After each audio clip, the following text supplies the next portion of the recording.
Hello everyone, welcome back to your own channel keep creating. दोस्तों, आज Sunday है तो हम वापस आ गए हैं अपने वीकली मार्केट रैपअप के साथ। इस वीडियो में हम वीकली मार्केट हाइलाइट्स डिस्कस करेंगे, सारे इंपॉर्टेंट न्यूज और इंडिकेटर्स की चर्चा करेंगे और कंक्लूजन में मैं आपको अपनी ओपिनियन भी बताऊंगा about how to invest in the current market situation. तो वीडियो के एंड तक बने रहें। मैंने चैनल पे basics of investing and wealth creation और म्यूचुअल फंड इन्वेस्टिंग के नाम से दो प्लेलिस्ट भी क्रिएट की है। ये सभी फंडामेंटल वीडियोस अगर आपने अब तक चेक नहीं किए हैं तो प्लीज देखिए। काफी इंपॉर्टेंट कॉन्सेप्ट्स डिस्कस किए हुए हैं जो आपके लिए बहुत यूजफुल रहेंगे। ऊपर राइट साइड में आई बटन में वीडियोस की लिंक आ रही है जो मैं डिस्क्रिप्शन बॉक्स में भी डाल दूंगा। वीडियो शुरू करने से पहले बता दूं कि अगर आपने अब तक चैनल को सब्सक्राइब नहीं किया तो you are missing a lot of useful information and ideas about investing and wealth creation. आपके सब्सक्रिप्शन, लाइक्स और कमेंट्स से मुझे और भी मोटिवेशन मिलती है और मैं आपके सजेस्ट किए हुए टॉपिक्स पे भी वीडियोस क्रिएट करने की कोशिश करता रहता हूँ। चूंकि हमारा चैनल एक नया चैनल है तो आप जितना लाइक, कमेंट और शेयर करेंगे हमें ज्यादा से ज्यादा लोगों तक ये इन्फॉर्मेशन पहुंचाने में उतनी मदद मिलेगी। तो just smash the like button, subscribe to the channel और साथ ही नोटिफिकेशन बेल दबाना मत भूलिए ताकि आगे आने वाली एक भी वीडियो को आप मिस ना करें। आप हमें फेसबुक, ट्विटर और टेलीग्राम पर भी फॉलो कर सकते हैं ताकि आपकी नॉलेज और भी एनहांस हो सके। लिंक डिस्क्रिप्शन में दी हुई है। So without taking any more of your time, let's get started. दोस्तों, सबसे पहले अगर हम निफ्टी की वीकली मूवमेंट पर नजर डालें तो निफ्टी ने इस वीक भी एक अपवर्ड मूवमेंट दिखाई। 2.2% की काफी हेल्दी अपवर्ड मूवमेंट के साथ क्लोज हुआ। निफ्टी ने इस वीक भी अपना एक नया ऑल टाइम हाई बनाया 13,280 का और वहां से एक हल्की सी मार्जिनल गिरावट के बाद, थोड़ी सी ही गिरावट के बाद 13,260 के आसपास क्लोज हुआ। निफ्टी की वन डे चार्ट पे अगर नजर डालें तो यहाँ पे बहुत ही इंटरेस्टिंग ऑब्जर्वेशन आ रहे हैं जिनकी चर्चा हम एक एक करके धीरे धीरे करेंगे। तो निफ्टी ने अपनी जो एक कंसोलिडेशन रेंज बना ली थी, काफी दिनों से आप देख सकते थे कि पिछले 2-3 हफ्तों से एक कंसोलिडेशन रेंज में निफ्टी की मूवमेंट हो रही थी, वहां से एक ब्रेकआउट हुई है। लेकिन आप इसको थोड़ा और नजदीक से देखें तो यहाँ पे कुछ इंटरेस्टिंग ऑब्जर्वेशन आ रहे हैं।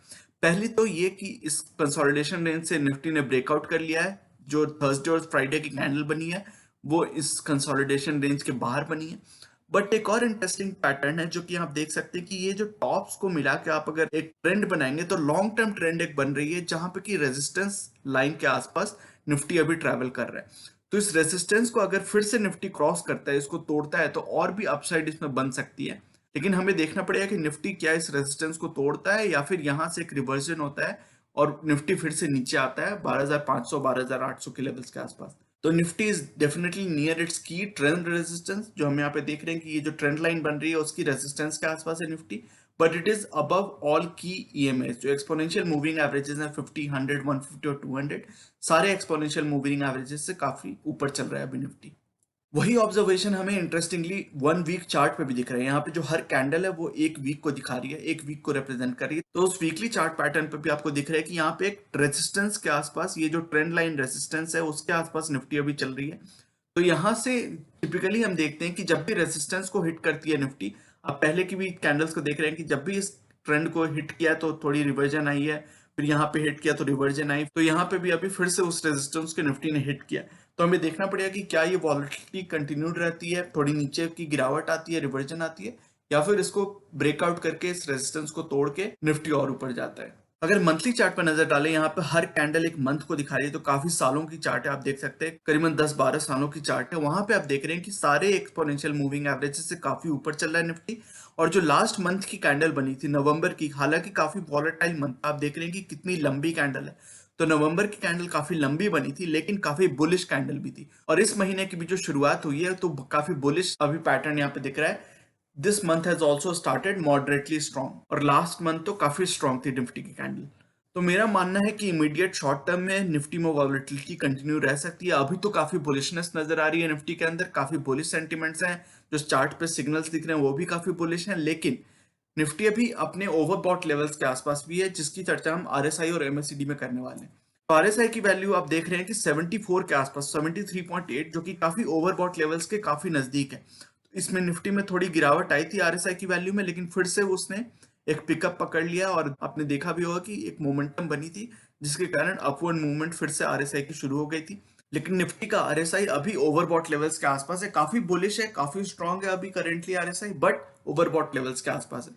और एमएससीडी में काफी इंटरेस्टिंग ऑब्जर्वेशन है। अब देख सकते हैं कि निफ्टी की जो एमएससीडी है वो it is oscillating between bullish and bearish crossover. आप देख रहे हैं कि कई दिनों से ये जो लाइन है ऑलमोस्ट अपने लॉन्ग टर्म एवरेजेस के आसपास ही चल रही है। तो कोई भी ट्रिगर नहीं आ रहा है, ना तो बुलिश ना तो बेरिश, उस लाइन को हक कर रही है बहुत दिनों से। तो यहाँ पे हमें देखना पड़ेगा कि क्या ये बुलिश क्रॉसओवर में कन्वर्ट होती है, जहाँ पे इंडिकेशंस हमें आ भी रहे हैं कि लास्ट के 2 दिनों में जो मूवमेंट रही है तो उसमें एक बुलिश सेंटिमेंट यहाँ पे फिर से डेवलप हुआ है। तो हो सकता है कि ये बुलिश क्रॉसओवर की गैप जो है वो वाइड हो जाए और एक सर्टेन डिसाइसिव बुलिश क्रॉसओवर हमें दिखे, लेकिन अभी करंटली कंडीशन ऐसी है कि न्यूट्रल सी कंडीशन यहाँ पे एमएससीडी में हमें दिख रही है और गैप जो है वो काफी नैरो डाउन हो गया है।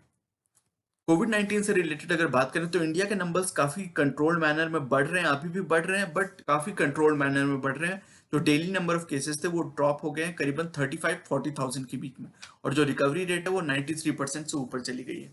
जो टोटल नंबर ऑफ केसेस हैं इंडिया के अंदर वो 96.1 लाख है, तो 1 करोड़ नंबर ऑफ केसेस से काफी नजदीक पहुंच गई इंडिया के नंबर ऑफ केसेस।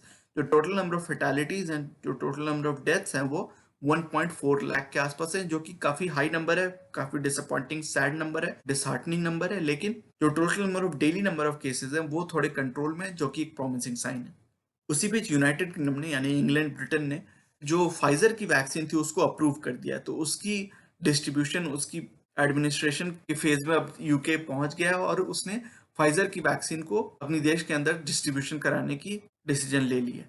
हालांकि इसमें हमने पहले भी एक बार जिक्र किया था कि फाइजर की जो वैक्सीन है उसको डिस्ट्रीब्यूशन और स्टोरेज के लिए अल्ट्रा कोल्ड स्टोरेज कंडीशंस चाहिए, बहुत ही, वो जहां तक मुझे याद है 70 डिग्री की नेगेटिव टेम्परेचर चाहिए उसको, -70 डिग्री की टेम्परेचर चाहिए स्टोरेज के लिए। तो वो चूंकि इंडिया में एक चैलेंज है कि इतनी कंट्रोल्ड इन्वायरमेंट में इतनी एयर कंडीशन मैनर में कैसे स्टोरेज और डिस्ट्रीब्यूशन होगी, तो इंडिया में हालांकि फाइजर इंडियन गवर्नमेंट से बात कर रही है कि इसके चैलेंज को हम कैसे ओवरकम कर सकते हैं, कैसे डिस्ट्रीब्यूशन इसका देख सकते हैं in a slightly more feasible manner.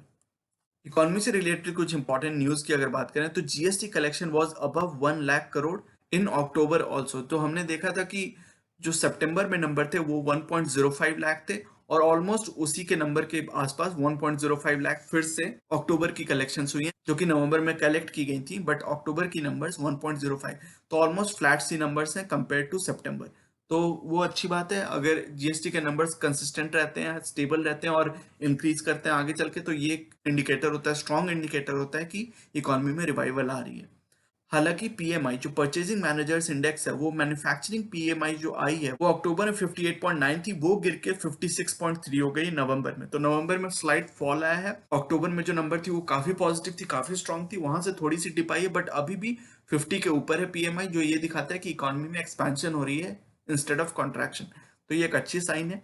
जो सर्विसेज पीएमआई, तो मैन्युफैक्चरिंग सेक्टर की पीएमआई 56 थी, जो सर्विसेज सेक्टर की पीएमआई है वो है 54 के आसपास, 53.7 कंपेयर टू 54.1 इन अक्टूबर। तो इसमें भी थोड़ी सी डिप आई है, बट ये दोनों नंबर्स अभी 50 से ऊपर है, तो ये एक पॉजिटिव यानी कि इकोनॉमिक एक्टिविटी में ग्रोथ ही दिखा रहा है।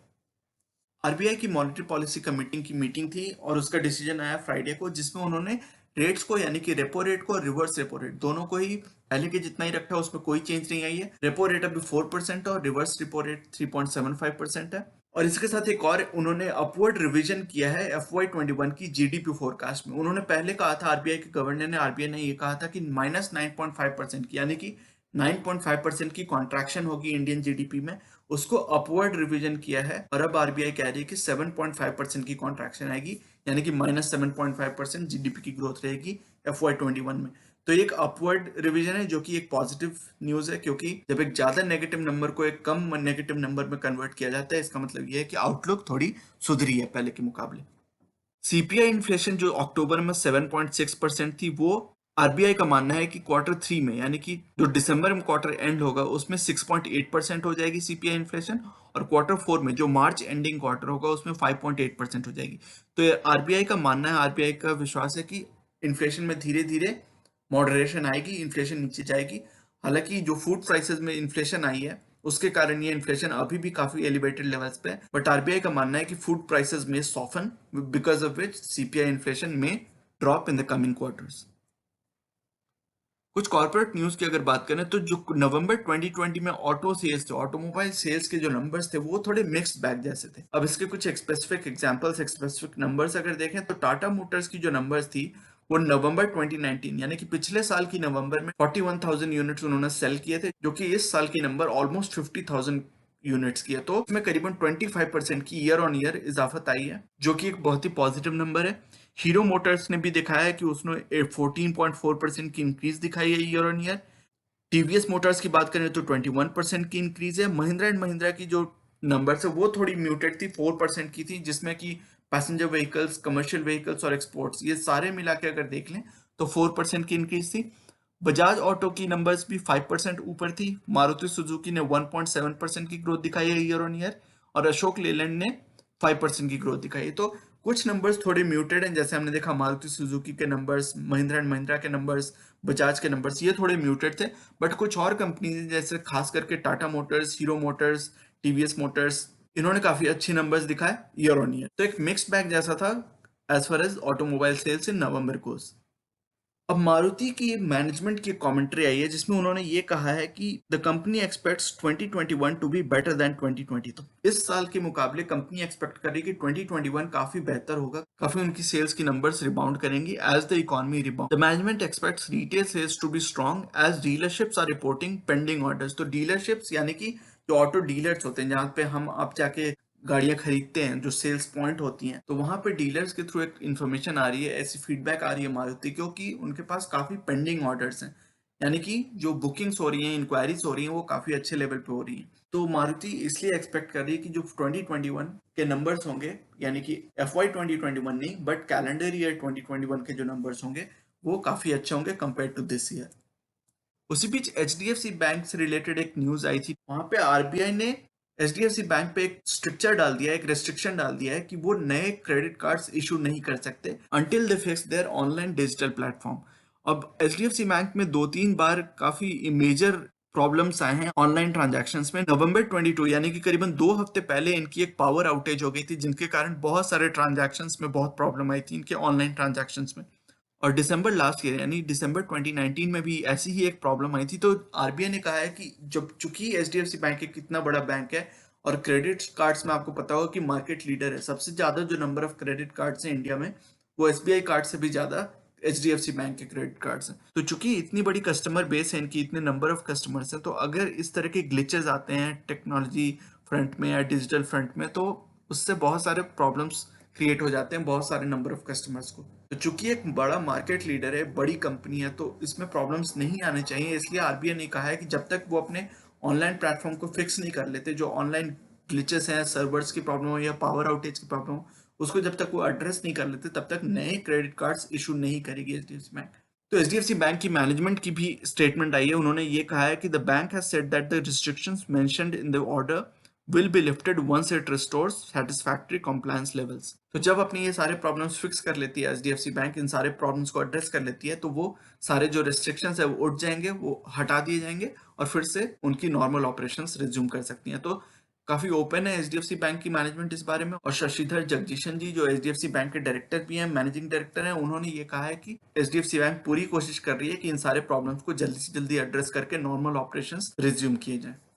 उसी बीच अल्ट्राटेक सीमेंट जो इंडिया की one of the largest cement makers है, सीमेंट मैन्युफैक्चरर्स, तो उन्होंने ये कहा है कि वो कैपेसिटी एक्सपेंशन करने वाली है to the tune of 12.8 million tons per annum, which is equivalent to almost 5000 crore की। तो 5000 करोड़ की इन्वेस्टमेंट करके अपनी कैपेसिटी एक्सपेंशन करने वाली है अल्ट्राटेक सीमेंट, क्योंकि उन्हें आगे चल के मैन्युफैक्चरिंग और इंफ्रास्ट्रक्चर सेक्टर में ग्रोथ आउटलुक अच्छी दिख रही है। तो उन्होंने कैपेसिटी एक्सपेंशन की बात की है और उन्होंने ये भी कहा है कि the capacity expansion will be funded through internal sources. वो खुद से अपनी रेवेन्यू जनरेट करके कैपेसिटी एक्सपेंशन करने वाली है। It will not take on more debt. उन्होंने ये कहा है कि the company envisages that it will not impact its ongoing plan to become debt free. तो कंपनी ज्यादा डेट नहीं लेगी। ये नहीं है कि कैपिटल एक्सपेंशन कर रहे हैं, कैपेसिटी एक्सपेंशन कर रहे हैं तो पूरा का पूरा डेट ले लिया और उससे कैपेसिटी एक्सपेंशन कर रहे हैं, वो बात नहीं है। उन्होंने कहा है कि जो रेवेन्यू और प्रॉफिट्स कंपनी जनरेट कर रही है उसको यूज करके ही वो कैपेसिटी एक्सपेंशन करने वाली है, ताकि अपनी जो ऑनगोइंग प्लान है, इनकी टारगेट है कि डेट फ्री हो जाना है कंपनी को, वो उस पर कोई असर ना पड़े। तो ये एक अच्छी बात है। अल्ट्राटेक सीमेंट के मैनेजमेंट के बिहाफ पे एक अच्छी न्यूज आई है। निफ्टी के कुछ और इंडिकेटर्स की अगर बात करें तो निफ्टी का जो करंट पी है वो 36.5 है, तो अपने ऑल टाइम हाई पे ही चल रहा है। अब देख सकते हैं कि निफ्टी का जो करंट प्राइस है वो भी अपने ऑल टाइम हाई है और निफ्टी का जो अर्निंग्स है वो म्यूटेड है 364, और एक्चुअली डिप हुई है थोड़ी सी कंपेयर टू लास्ट 2 वीक्स। हमने देखा था कि ये वैल्यू 371 तक भी पहुंच गई थी, वहां से थोड़ी सी डिप आई है। तो जब अर्निंग्स गिरेंगी और पी रेशियो होता है प्राइस बाय अर्निंग्स, तो प्राइस बढ़ रही है, अर्निंग्स घट रही है, तो ऑब्वियसली पी जो वैल्यू होगी वो बढ़ती जाएगी एलिवेटेड लेवल्स पे, अपने ऑल टाइम हाई के आसपास है, आप इस चार्ट में यहाँ पे देख पा रहे हैं। और जो ईपीएस है आप देख सकते हैं कि 371 के आसपास पहुंच गई थी, उसमें फिर से गिरावट आई है, 364 की करंटली अर्निंग्स पर शेयर ईपीएस चल रही है निफ्टी की। निफ्टी का जो पुट कॉल रेशियो है वो है 0.91, तो स्लाइटली बुलिश है। आपको याद होगा कि पिछले कई वीक्स में हमने ये डिस्कस किया है, जब ये वैल्यू पीसीआर वैल्यू जब 1 से कम होती है तो हम मानते हैं कि निफ्टी अभी स्लाइटली बुलिश है डिपेंडिंग ऑन द वैल्यू। जब ये वैल्यू 0.75 के आसपास पहुंच जाती है तो हम मानते हैं कि निफ्टी काफी ज्यादा बुलिश हो गया है। और जब ये वैल्यू 1 से ज्यादा होती है और जब 1.25 के आसपास पहुंच जाती है तो हम मानते हैं कि निफ्टी काफी ज्यादा बेरिश है। तो अभी चूंकि ये वैल्यू 1 से थोड़ी कम है तो स्लाइटली बुलिश है। बट निफ्टी के इतने सारे इंडिकेटर्स में हमने देखा कि निफ्टी में वॉलेटिलिटी बनी रह सकती है। निफ्टी अभी काफी सारे अपने ट्रेंड रेजिस्टेंस के आसपास ट्रेवल हो रहा है, वहां पे मूव कर रहा है, तो वहां से एक गिरावट थोड़ी सी आ सकती है। तो हमें इसके लिए तैयार रहना पड़ेगा। उसकी तैयारी हम कैसे कर सकते हैं, अपनी इन्वेस्टमेंट की क्या अप्रोच रख सकते हैं, वो हम अभी तुरंत बात करने वाले हैं। तो निफ्टी में क्रैश की संभावना मुझे काफी कम लग रही है अभी, लेकिन करेक्शन आ सकती है।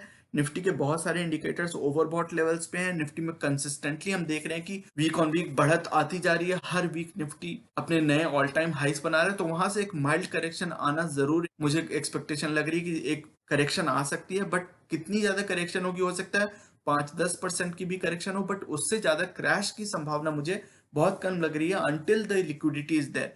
तो जब तक ये लिक्विडिटी इतनी ओवरफ्लोइंग स्लॉशिंग लिक्विडिटी रहेगी मार्केट में, बहुत ज्यादा क्रैश की संभावना कम लग रही है। यूएस में जो स्टिमुलस स्टॉक्स थे वो भी फिर से रिज्यूम हो गए हैं और वहां पे भी एक संभावना लग रही है कि फिर से एक स्टिमुलस दिया जा सकता है। तो जब तक ये स्टिमुलस और लिक्विडिटी रहेगी मार्केट में, क्रैश की संभावना बहुत कम है। बट करेक्शन आ सकती है जिसकी तैयारी हमें करके रखनी है।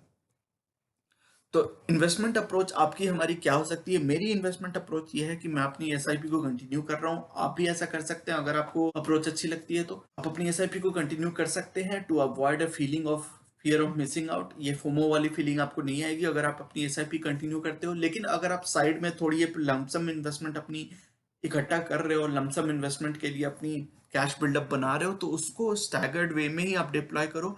एक बार में डिप्लॉय ना करो, और तभी डिप्लॉय करो जब आपको अपॉर्चुनिटीज दिखे। अब अपॉर्चुनिटीज का आप कैसे आइडेंटिफाई कर सकते हो, उसको कैसे पहचान सकते हो?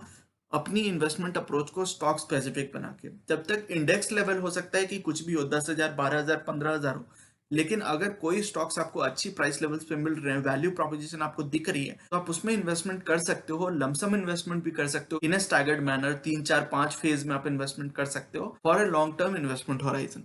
स्पेशली फाइनेंशियल स्टॉक्स में, जो बीएफएसआई सेक्टर के स्टॉक्स हैं, उनमें आपको थोड़ा ज्यादा ध्यान रखना है, क्योंकि एनपीए की जो सिचुएशन है, हालांकि उन्होंने काफी अग्रेसिव प्रोविजनिंग की है, जो खास करके जो अच्छे बैंक्स हैं, पीएसयू बैंक्स की मैं बात नहीं कर रहा, प्राइवेट सेक्टर में जो अच्छे बैंक्स हैं उन्होंने काफी ज्यादा प्रोविजन की हुई है। तो जब इतनी ज्यादा प्रोविजन करे रहेंगे तो उनकी एनपीए की जो हिट होगी, जो उनको मार पड़ेगी एनपीए की, वो भी कम पड़ेगी। लेकिन जब तक ये पिक्चर क्लियर नहीं हो जाती है तब तक आपको थोड़ा ध्यान रखना है कि फाइनेंशियल सेक्टर के स्टॉक्स में आपको थोड़ा धीरे धीरे करके अपने इन्वेस्टमेंट को स्टैगर्ड वे में डिप्लॉय करना है। ये स्टॉक स्पेसिफिक अप्रोच की जब हम बात करते हैं तो उसकी डिस्कशन हम वीकली बेसिस पे अपने संडे के सेकंड वीडियो में करते हैं। वहां पे हम स्पेसिफिक स्टॉक्स की बात करते हैं, उसके स्पेसिफिक प्राइस लेवल्स की बात कर रहे हैं कि किन स्टॉक्स में आपको अभी भी वैल्यू प्रोपोजिशन दिख रही है, इस इंडेक्स के लेवल पे भी आपको अच्छे स्टॉक्स में अच्छी प्राइस लेवल दिख रही है, तो उसकी चर्चा हम संडे की सेकंड वीडियो में करते हैं। लिमिटेड नंबर ऑफ स्टॉक्स की बात करते हैं, बट उसमें स्पेसिफिक, बहुत ही स्पेसिफिक चर्चा होती है, और उसके प्राइस लेवल्स की भी चर्चा करते हैं। तो वो वीडियो आप मिस ना करें, उसको वीकली बेसिस पे फॉलो करते रहें। अपनी वॉच लिस्ट को तैयार रखें, अपने कैश लेवल्स को तंदुरुस्त बना के रखें, हेल्दी बना के रखें, क्योंकि जब भी मार्केट में अपॉर्चुनिटी आएगी तो आप उसमें इन्वेस्टमेंट तभी कर पाएंगे, उन अच्छे स्टॉक्स में, उन वैल्यू प्रोपोजिशन वाले स्टॉक्स में, जब आपकी कैश लेवल अच्छी बना के रखी होगी आपने। तो we have to benefit from this volatility. जो हमें वो मार्केट में वॉलेटिलिटी दिख रही है उसकी हमें बेनिफिट लेनी है। वो बेनिफिट आप कब ले सकते हैं? When you keep building your cash position. तो अपनी कैश पोजीशन को हेल्दी वे में, अच्छी रोबस्ट तरीके से बना के रखें, डिप्लॉय करें इंटेलिजेंटली। और ये सारी इन्फॉर्मेशन को यूज करने के लिए आप हमारा टेलीग्राम चैनल भी ज्वाइन कर सकते हैं। वहां पे मैं आपको क्विकली एक नोटिफिकेशन भेज देता हूँ। जिन भी स्टॉक्स के हम वीकली बेसिस पे डिस्कशन करते हैं संडे की सेकंड वीडियो में, उन स्टॉक्स में अगर कोई बाइंग अपॉर्चुनिटी आती है तो हम उसकी चर्चा इंस्टेंटली कर लेते हैं। वहां पे मैं आपको एक नोटिफिकेशन भेज देता हूँ, और वहां से आप क्विकली एक ओवरव्यू ले सकते हैं कि अगर वो स्टॉक्स आपकी इन्वेस्टमेंट होराइजन में फिट होते हैं, और वो अगर वो प्राइस लेवल्स आपको लॉन्ग टर्म इन्वेस्टिंग के हिसाब से अपने मेंटल फ्रेमवर्क में, अपने थॉट प्रोसेस फ्रेमवर्क में पसंद आते हैं, तो आप उस पर कुछ एक्शन ले सकते हैं depending on your discretion.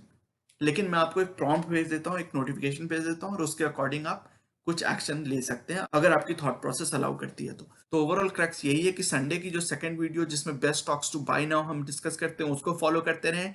Telegram channel को आप ज्वाइन कर सकते हैं, वहां पे क्विक नोटिफिकेशंस आपको मिल जाएंगे। और अपनी एसआईपी को कंटिन्यू करें, अपनी लमसम इन्वेस्टमेंट को थोड़ा स्टैगर करके रखें, होल्ड करके रखें और अपनी कैश पोजीशन को हेल्दी रोबस्ट बना के रखें, क्योंकि मार्केट में जब भी कोई उतार ऐसी आती है, उतार चढ़ाव आते रहते हैं, तो उसका फायदा हम इन अ वेरी इंटेलिजेंट मैनर ले सकते हैं फ्रॉम टाइम टू टाइम, और उसकी डिस्कशन हम टेलीग्राम चैनल पे रेगुलरली करते रहते हैं। इसलिए मेरी होप है, मेरी उम्मीद है कि इन सारे फ्रेमवर्क से, इस सारे अप्रोच से आपको एडवांटेज मिलेगी, लॉन्ग टर्म इन्वेस्टमेंट में आपको काफी मदद मिलेगी। इस तरह की आप अगर अपनी अप्रोच रखते हैं तो आप ना तो फोमो का शिकार होंगे, ना तो डेस्परेशन में आके एक ही बार में सारे के सारे इन्वेस्टमेंट डाल दोगे, और साथ ही साथ आपको ये भी चिंता नहीं रहेगी कि मार्केट अगर नीचे आ जाती है तो आप क्या करोगे। उल्टा आपको अच्छी अपॉर्चुनिटीज मिल सकती हैं और आपको इंतजार रहेगा कि जैसे ही मार्केट नीचे आती है आप उन अपॉर्चुनिटीज का फायदा उठा सकते हैं, क्योंकि आपके पास कैश पोजीशन अच्छे खासे लेवल में बनी हुई है। तो मैं उम्मीद करता हूँ कि इस अप्रोच से आपको लॉन्ग टर्म इन्वेस्टमेंट में काफी फायदे होंगे। तो दोस्तों ये था आज का वीडियो। ये सेइंग जो कि है नॉलेज इज पावर सुप्रीम, ये इस चैनल का मिशन है, जो कि है आप तक सही नॉलेज पहुंचाना। आगे आने वाली हर वीडियो में हम बहुत सारी इंटरेस्टिंग टॉपिक्स को डिस्कस करेंगे और मैं आपके लिए यूजफुल आइडियाज और टॉपिक्स लाता रहूंगा। इसी तरह हर वीकेंड हम वीकली मार्केट अपडेट्स और अपने views about the current market situation भी डिस्कस करते रहेंगे। So you should definitely subscribe to the channel and remain posted for further updates. अगर आज की वीडियो कंटेंट आपको पसंद आया है तो वीडियो करें लाइक। अगर आपको लगता है कि इस इन्फॉर्मेशन से किसी की मदद हो सकती है तो इसे अपने दोस्तों और फैमिली मेंबर्स के साथ शेयर करें और चैनल को करें सब्सक्राइब। मिलते हैं अपने अगले वीडियो में एक और टॉपिक के डिस्कशन के साथ। तब तक के लिए take care and see you soon. Bye bye.